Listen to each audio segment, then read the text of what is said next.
आप समझ सकते हैं यहाँ संख्यावान बालिकाओं का कम है, प्रतिशत यहाँ का कम, लेकिन स्थिति ये नजर आती है जब कार्यक्रम में भाग लेने की बात आती है, क्योंकि आपको गर्व होना चाहिए। जिस दिन यूपीएससी का रिजल्ट निकला था उस दिन अखबार के मेन पृष्ठ पर टॉप 100 में टॉप 4 गर्ल्स थी।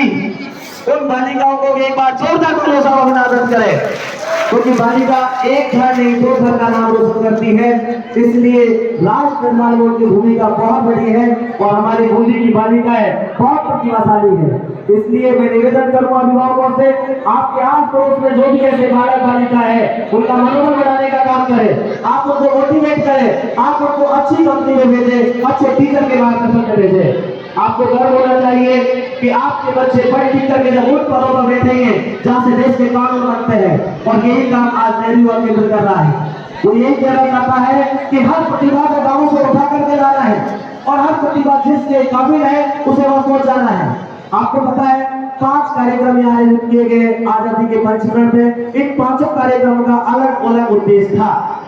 यदि कविता का लेखन से अपने विचार प्रकट करना चाहते हैं तो आपकी लेखनी में ताकत होनी चाहिए।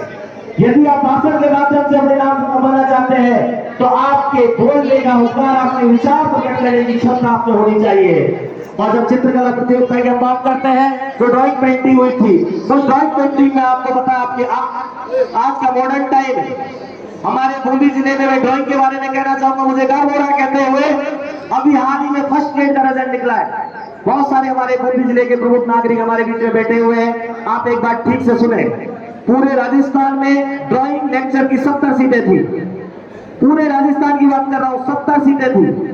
आप समझ सकते हो हमारे बालक और बालिकाएं कितने आगे हैं। उन 70 सीटों में से 7 सीटें तो बूंदी जिले के बच्चों की बूंदी शहर से भरी है। पूरे राजस्थान तौर पर के भरी है, वो 2 क्लासेस की बालिकाओं के माध्यम से भरी है, बालकों के माध्यम से भरी है। हमें गर्व होता है जब हमारे बच्चे गांव परिवेश से आकर के और शहर में आगे पढ़ते हैं और जब एक अच्छे मुकाम पर पहुंच जाते हैं तो हम भी एक उदाहरण प्रस्तुत करते हैं दूसरे जिले में जाके कि हमारा बूंदी जिला छोटी काशी नहीं, अब तो एक शिक्षा नगरी भी बन गया है। इसलिए आपको अपने आप में गर्व होना चाहिए। आप उस शहर के वासी हो जहाँ के युवाओं की जोश जज्बा, उनके कार्य करने की क्षमता दुनिया से अलग होती जा रही है। आप देखिए 2011 से अब तक बूंदी जिले का एक स्कोर उठा के, चाहे भर्ती कोई सी भी हो, जब मैं हर मंच में बोलता था तो एक दुख होता था कि हमारे बच्चे आरएस और आईएएस नहीं निकलते थे, लेकिन अब वो सपना भी पूरा हो गया, क्योंकि आरएस बनते हम देख रहे हैं, आईएएस बनते हम देख रहे हैं, आईआईटी में हमारे बच्चे जाते हुए देख रहे हैं, नीट में हर बार टॉपर करते हुए देखते हैं। ऐसी कौन सी भर्ती जिसमें हमारे बच्चे टॉप नहीं कर रहे, बशर्ते आप उन्हें सही मार्गदर्शन तो दीजिए, आप सही दिशा तो दीजिए। इसलिए आप अपने बच्चों का मनोबल बढ़ाइए। बहुत सारे अभिभावक ये कह देते हैं, वो ये कह करके दूर हो जाते हैं, हमारे बच्चे की 3rd डिवीजन आई है, 2nd डिवीजन आई है, ये आगे कुछ नहीं कर सकता।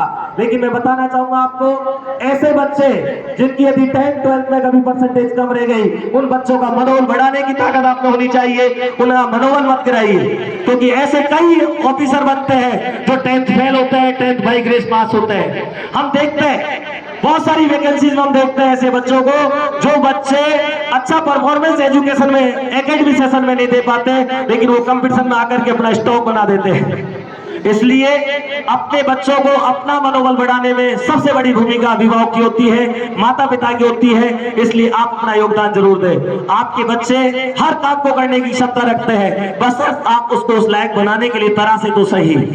इसलिए मैं फिर से मेरे युवा साथियों से कहूंगा कि आप जब तक कंपटीशन की तैयारी करते हैं, कंपटीशन कोई सा भी हो, आपने आज प्रैक्टिकल देखा है, आपके सामने भाषण प्रतियोगिता सबने सुनी है। मैं समझता हूँ ड्राइंग प्रतियोगिता आपने देखी, लेकिन वो आपको पता नहीं है क्योंकि आप उसकी निर्णायक भूमिका में नहीं थे। आपने कविता भी लिखते हुए देखा, लेकिन कविता वो आप देख नहीं पाए थे। भाषण प्रतियोगिता तुम्हारे सामने हुई थी, एक एक बच्चे का भाषण आपने सुना था। आपको पता है उन 31 में भी टॉप आपको खुद ही नजर आ रहे होंगे, और जब रिजल्ट आउट होगा आप खुद ही दिल से कहोगे कि निर्णायक मंडल के द्वारा जो निर्णय दिया गया है वो वास्तव में तारीफ के काबिल है। क्योंकि निर्णायक मंडल हो चाहे कोई एग्जाम की एजेंसी हो, वो हमेशा रिजल्ट सही देके जाती है, क्योंकि किसी के भाग के साथ वो खिलवाड़ नहीं करते, किसी की मेहनत का वो नहीं छीनते। इसलिए आप में वो कार्य को करने का जुनून, जज्बा, जोश होना चाहिए। हमारे बीच में कुछ एक समय में हमारे मुख्य अतिथि पहुंचने वाले हैं। आप, मैं उम्मीद करता हूं, पूरी शालीनता के साथ अनुशासन का परिचय देते हुए युवाओं का एक प्रतीक कि हम अनुशासन के साथ जीते हैं और बूंदी को एक अनुशासन की भूमिका के रूप में दिखाते हैं। शांति प्रिय जो हमारा स्थान है उस शांति प्रिय प्रतीक के रूप में हमारे युवा भी है।